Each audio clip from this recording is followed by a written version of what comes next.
So, ladies and gentlemen, as the lights come up and the real people are on stage, I'm David Ignatius. I'm a columnist for the Washington Post. I have to say this is a much better turnout than we get when we have politicians or cabinet secretaries here. I wonder why that is. But it's a delight. Let me first say what a pleasure it is to have everybody from this team here, especially my old friend Larry Wright, who I've known for many years, and I should say also especially to have the real-life Ali Soufan, who you've just seen portrayed on screen, but somebody who lived this fight in real life and whose struggle is documented in the film. So it's wonderful to have everybody here. Second, I should just note that we at the Washington Post are delighted to host this.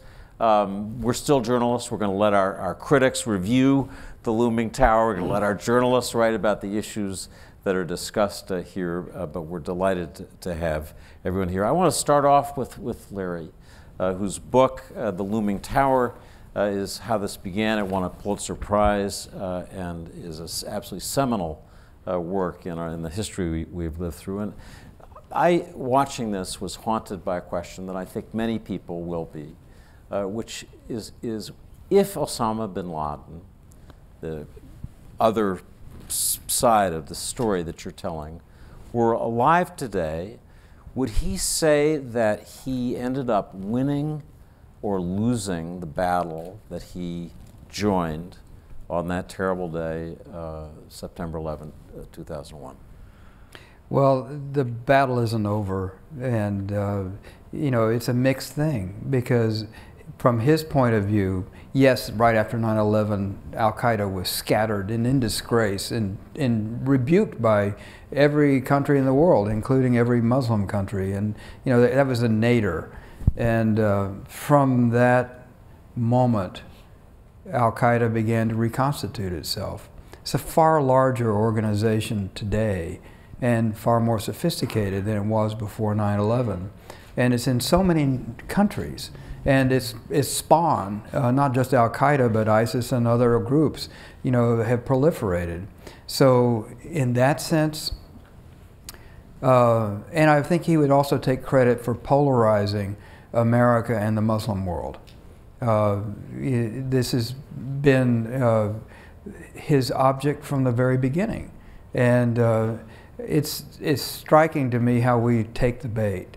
On the other hand, he's provoked a crisis inside Islam that I don't think he understood the dimensions of it. And it's going to define that religion in the future, but I do not think it's going to be defined on the terms that he would like for it to be. Well, I'll take that as a positive conclusion. Certainly, I think about Saudi Arabia and the way it's changing. Yeah. It's not the Saudi Arabia that just a few years ago. Yeah, it's just amazing how quickly it's changing. So let me turn to Ali Soufan, the real-life former FBI special agent who lived this story. And Ali, I want to ask you about the basic dynamic that runs through this series, which is the deep tension, the antagonism, sometimes bitter rivalry between the FBI and the CIA. The series opens with that very stark accusation. And these problems were supposed to be fixed by the 9/11 Commission's recommendation that we create a new structure. We have a director of national intelligence who would force the FBI and the CIA to cooperate. You watch this as closely as anyone. Has that worked? Are the problems that this series is about, have those problems been solved? Yes, absolutely. I think you cannot look at the relationship between the different intelligence agencies today in the same way that we used to operate before 9/11. And let me mention something about 9/11. I mean, at least from my side, before when we were doing operations like what you've seen in Albania or what we've seen in in Jordan or in the East Africa Embassy bombing or in Yemen, we were working very closely together, the FBI and the CIA. I was more detailed to the CIA than detailed to the FBI. My actually first partner on the JTTF was a CIA officer, case officer.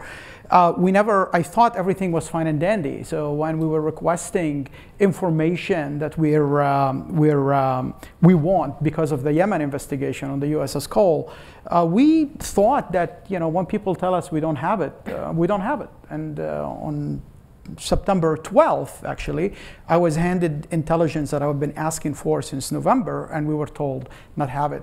It wasn't an institutional. For me, it was the death of innocence, honestly.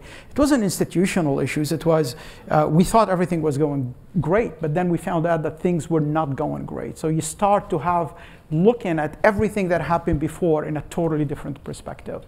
The situation today is a lot better, especially after the restructuring of the intelligence community. I think the FBI and the CIA have excellent working relationship, and they are on the same sheet of music. You've seen it today, for example, with all the intelligence chiefs talking about the Russians, cyber attacks against the US, the CIA, the FBI, NSA, everyone is basically on the same sheet of music on this. So I want to just briefly read you something that George Tenet, who was CIA director during the events that are described here, wrote in his memoir. He discusses these issues of the rivalry, anger. The CIA has its own version of this. But he says, while our cultures and missions may have been different, there was no difference in the heartfelt way CIA officers and FBI special agents tried to protect the country. Is that, at the end of the day, is that accurate in your judgment? Actually, I support him 100% with that specific statement. However, if you look at the CIA IG report, Inspector General report on 9/11, they hold Mr. Tenet and a few other people in the agency accountable for what happened on 9/11. So it wasn't the CIA officers in the field who were putting their life on the line with the FBI agents that they are working with in Yemen or in Albania or in Afghanistan or in Pakistan. We were working together. We were in the same vehicles. We were debriefing the same sources. We were doing the same operations. It wasn't that. It was more a systematic problem at the top. And I think the CIA IG, I don't want to say what the FBI IG is saying about that, because you're going to say, well, you're an FBI agent, you're taking the FBI side. I'm talking about the CIA Inspector General report. In the declassified summary of their investigation, they found out, number one, that information were not shared with the FBI in a timely manner. And number two, the DCI, who is, I think, at the time was Mr. Tenet, and a few senior members were to be held accountable for the tragic events that took place on 9/11. So I want to turn to Jeff Daniels.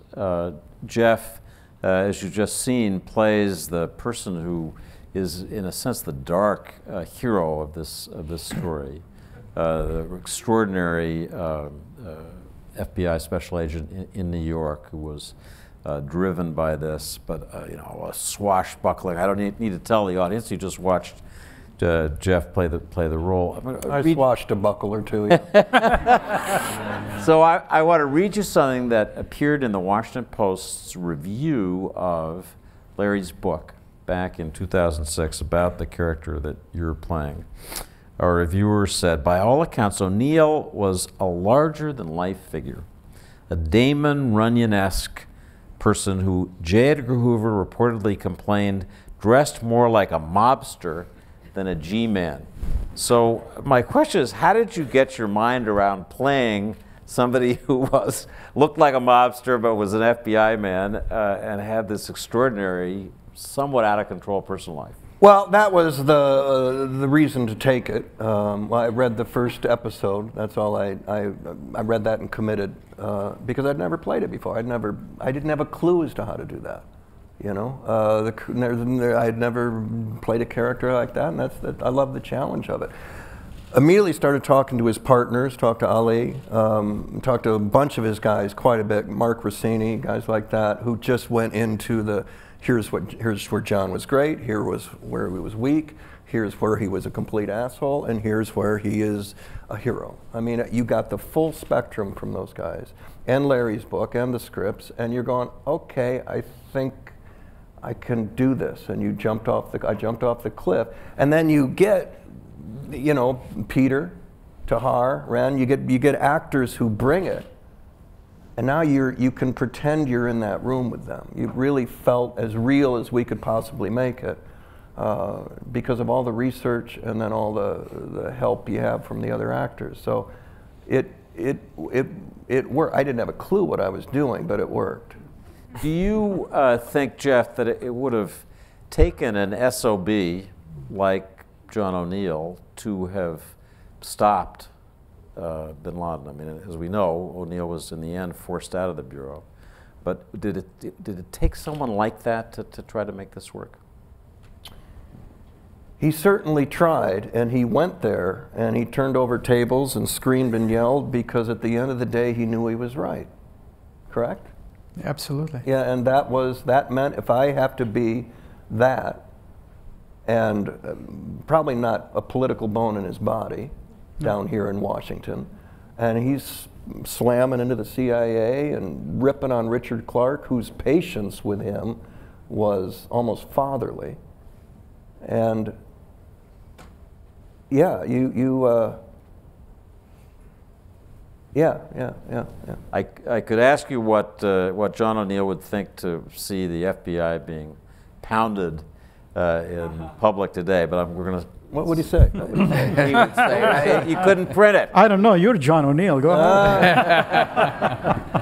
So let me turn to the fictional Ali Soufan, who is Tahar Rahim, who's in our mezzanine tier here. So you had the opportunity to play this man. And I want to ask you to explain how you got to understand him. And in your presentation, as I said to you, what makes him tick? You know, with a watch or something that makes it tick. What makes this man tick, as you as an actor tried to understand him? It's hard to say. No, first I picked this part when we talked. I mean, there's a funny story about it. When I got the two first episodes, I read them and I didn't know if I wanted to do it because I always take time. So I talked with Dan and Alex on Skype, and at some point I said I didn't know really. So I said I'm gonna call Ali, and Ali's my agent, right? It's not the real one. And they said, okay, we can set a Skype call. And I was like, but I got his number. What do you want to do? And they said, we can do it with Ali Soufan. I said, okay, all right. And then we talked, and he started to tell me about his life and what's going to happen after these two episodes. I mean, the real story. And over the course of that conversation, I started to understand what they were talking and what they were saying. And I wanted to do it. So when I went in New York to prepare, I met Ali, and I have to say that he really welcomed me as a brother. So we started to talk about everything, about his life, about his, with its limit, and about his private life, because when you work as an FBI agent, you have to compose private and professional life. And I wanted to know more about his values and everything, because for me, it was more important to portray his soul than his the way he talks or he walks, or you know. It's a wonderful performance, as you'll see in later episodes. Ali is always leaving his girlfriend in the lurch. She's my wife now. Did I destroy the season? Oh, sorry. You know what happened? You know, she must really love you. Next to Tahar is Peter Sarsgaard, who plays a character that you've just seen named Martin Schmidt. Bears more than a fleeting resemblance to another real-life person whose initials are the same, but we won't go into that. I want you to tell us about Schmidt. In this argument between the CIA and the FBI, Schmidt would argue that the FBI doesn't understand what this is. That the FBI is treating this as a law enforcement issue, and this is war. To just voice some of what that character thinks and how you got your mind around him. It's lonely to be the smartest guy in the room. You know, and I say that like, I really do believe that that's the experience that I'm having, and a lot of it is that, first of all, if I share with the FBI everything I know, I mean, these people are going to go out and arrest sources, you know, is the idea, or they're going to mess up the investigation. But it's also the sense of being someone who really is very, very, very intelligent and has acolytes, you know. There are people around me reinforcing that all the time. They happen to be all women. Has his own, you know, separate place, Alex Station. So he's got his own little universe. And, you know, it's like tunnel vision. And a tunnel vision that has a certainty to it. And so when anyone comes into that world, they're stepping into my universe, and they know nothing about it from my mind. So partly because you won't let them know anything about it. Yeah, but it's almost like the sense that they can't possibly understand it even. And he laughs. I felt that. You know, Yeah. And sometimes it even feels like a burden. You know, it's like, I think a lot of us in some small way do this, where we are the heroes of our own lives. And the story that you tell about your life from birth to this moment is a hero's journey. And maybe not all of us have that, but this guy really has that in spades. And the world is against him, and he's on a mission that no one else can understand. And I think that my heart is in some ways in the right place. I want some of the same things that he wants. But to me, he's really inept, and he's going to completely F this thing up if I share anything. And I don't know, it was great fun to play, I have to say. Because there's, you know, I felt like I empowered myself playing it. I had no superior. You know, in some scenes, they would hand out these like little badges that you had to wear when you went into, you know, the Oval Office or whatever, and I'd be like, I don't need this thing. Like, don't put any stuff on me. Or, you know, I could wear whatever I wanted to wear. I didn't have to dress up for any scene. That's him calling now. But you know, the characters that this is based off of have been much maligned. It's, you know, and I've been given this task before as an actor to play someone who, on the surface of things, is, you know, not a very nice fellow. But we're all born, we all die. And your job as an actor is to figure out why they're there at that moment and what they want. And I do believe that what he wanted was to be of use to his country. And I don't think he thought even that we should be in any of this. You know, I think deep down he was an isolationist, like someone else who supposedly is an isolationist who's running his country. But like that idea of like, well, we could just leave Saudi Arabia, we could just leave Egypt, we could just leave Israel all alone, come back here, mind our own business, and it would all be fine. It's one of the fascinating dynamics of this story is that the two people who see this coming, see the looming tower ahead, in Larry's phrase, Larry and I were talking about this earlier, really are your two characters, the Martin Schmidt character and the John O'Neill character. They each see the danger they do very different things about it, but it's fascinating. So one of your acolytes, as you said, one of the people who is supporting you is played by Wrenn Schmidt. She plays a CIA officer named Diane Marsh. And I'm fascinated to know how you read into this role. Claire Danes, in another unnamed, I don't know what that series is called, has taught us that women are significant players in the modern CIA.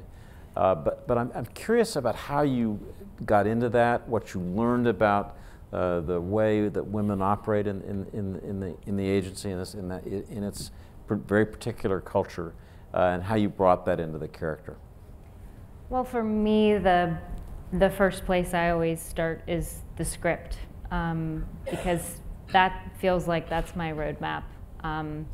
So before I kind of go searching for ideas, I really want to kind of investigate and dive into what the character is doing and how they're behaving and how they're reacting to certain circumstances when they choose to speak, not speak. The fact that she has this almost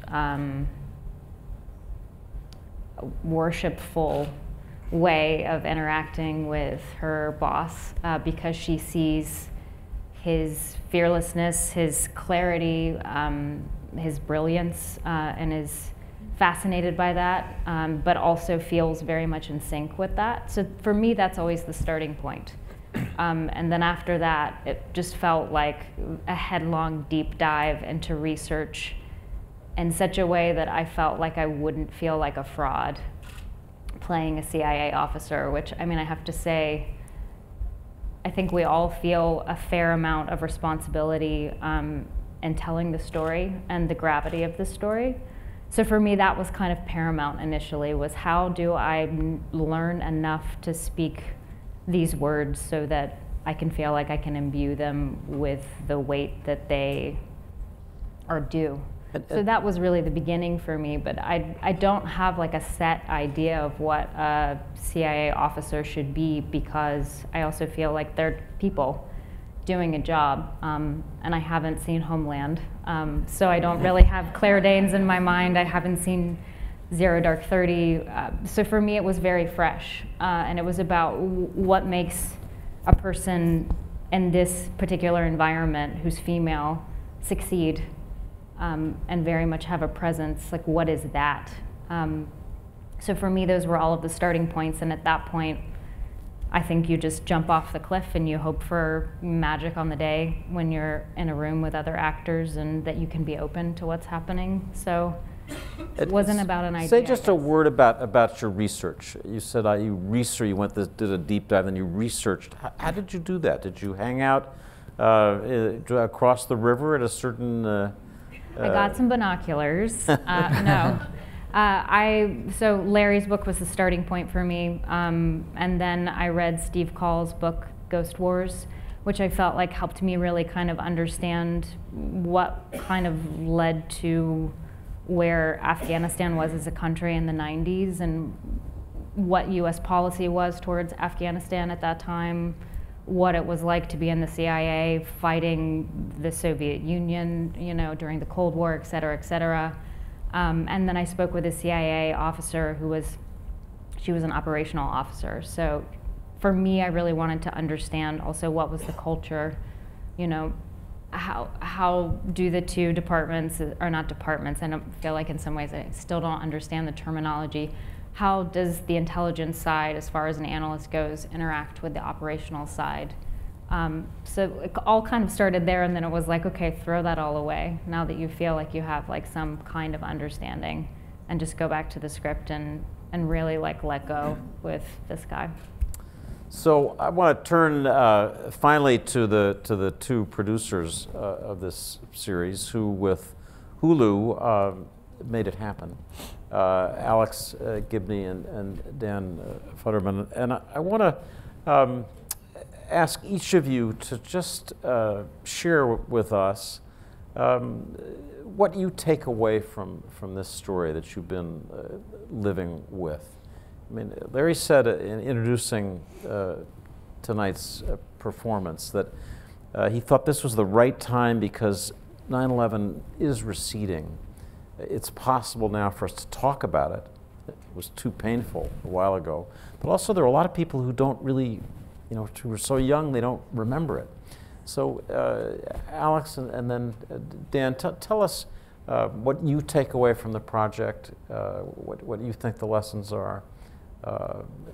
Alex? Sure. Well, I mean, one of the things that so intrigued me about this, and I'd worked with Larry together on a film about his one-man play, My Trip to Al-Qaeda, which was all about the writing of the Looming Tower. What attracted me about that, but then particularly for this, was the idea of this story as an origin story. I mean, so much of our lives now are defined by the mess that has become the Middle East, and so much that we started or that we were victims of and then reacted to. But if you look at the origin story, it's galvanizing and simplifying in some essential way that allows you to better understand where we're at in the present. That was one thing. I think the other thing too was that framing this story as a kind of conflict between the FBI and the CIA sheds a lot of light on some of the issues that we're dealing with right now in terms of people in the government who should be working together to solve simple problems have either political or institutional agendas that are preventing them from doing that. So for both those reasons, it seemed very present and also riveting in the sense that as an origin story, you could understand it better than you could by trying to come at it in the present time. Dan, let me ask you to address the same question. I want to add one more point to my set of takeaways, and it's really the most visceral one, which is whether you think at the end of this story that the truth is that 9/11 was preventable, that it didn't have to happen. It happened because of mistakes. Oh, I don't know the answer to that. I mean, I think that that families of the victims of 9/11 have been asking those kinds of questions for 17 years. And we try to answer some of those questions, and when they're not answerable, we try to ask those questions again, loudly and clearly. For me, that was not a primary interest in writing this. The primary interest was working with Larry and Alex, who I'd been a fan of for a long time, and telling these parallel stories of an acolyte and a mentor, but also telling Ali's story of a Muslim American hero, an immigrant from Lebanon, teenage immigrant from Lebanon, who would probably have a hard time getting into the country these days, and who is very possibly the most patriotic person I know. He uses the phrase all the time, my country this, my country that. I don't know anybody who does that. He's talking about the United States, not talking about Lebanon. And we tried to add in a story of a man who's trying to wrest his religion back from people who are trying to hijack it. And we added in, as he is doing that, an increasing devotional aspect, which Tahar has possibly a little bit more than the real Ali Soufan, and became an interesting thread to explore. It's a parallel thread that John O'Neill has, an increasing interest in Catholicism that he had left behind. Those are the things that interested me.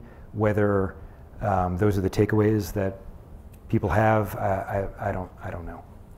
Those are, each of you made powerful points of the resonance of this story 17 years ago or more with what's going on now, the centrality of a Muslim American in the investigation, the difficulty then and now of making our government work smoothly. I want to close this by coming back to Larry, whose book I think really has been a kind of benchmark in our debate about 9/11, and just to ask you whether you think we're condemned to be in these cycles of reaction to the terrible violence that's done to us. And then we fight back, and then we watch that in Iraq, we watch that in Afghanistan. Do you think there's a way for the United States to escape that cycle? And just say a little bit about how you think that might happen. Well, I've thought a lot about this. I don't have an easy solution because, it's so tragic that we've done such a poor job of learning lessons. And so, one would say, oh, look what happened to us. We'll never do that again, and then we do it again. And the pessimistic side of me says, yeah, we'll finally stop doing it when we're broke, and our status in the world is diminished, and we can no longer try to be a force for good in the world because we've been wasting ourselves on efforts that are going nowhere. That's one way in which the scenario you're talking about would come about. Another way would be for Americans to decide that, wait a minute, let's stop and reappraise our role in the world, what we are capable of doing, and the effect of our presence. A lot of times we don't know the powerful effect that America has in the rest of the world, and we don't understand why we get this incredible blowback. When you're out in the world, you see America on the horizon, but when you're in America, you don't see the world that way. And I think another thing is, we have to have a powerful exchange of cultures, and having students traveling, all this sort of thing, getting to know the world. It's so shocking to me still how little Americans know about the rest of the world, and the arrogance that we have about thinking that we can fix cultures that we totally don't understand. That's why we get into these fixes that we're in. So educating ourselves about the rest of the world, assuming a more sober stance about what we can do, and then finally remembering who we are. I mean, I think one of the things about 9/11 is that fear took over our country, and we began to act out of fear, and we lashed out, and moreover we began to create a kind of security state that is very different from the America that we all grew up in. Young people don't know about how America was before 9/11. The ordinary freedoms that we had I remember going in high school, taking my girlfriend on a date to the airport because I didn't have any money, but we walked out on the tarmac and we climbed into some airplane that was just flown in from Paris, and they served us a snack, and then we went up in the FAA tower. Hey kids, come on in. That America's dead, and terrorism killed it. But if we forget that America, then I think in some vital way the terrorists have won. So that's a perfect way to end our conversation. This is a show that will begin, people can now that you've seen, you've had the tease, now you can watch this story unfold. I just want to thank all the people on stage with me for being here tonight, the creative work they've done, and thank you very much. And thank you, David.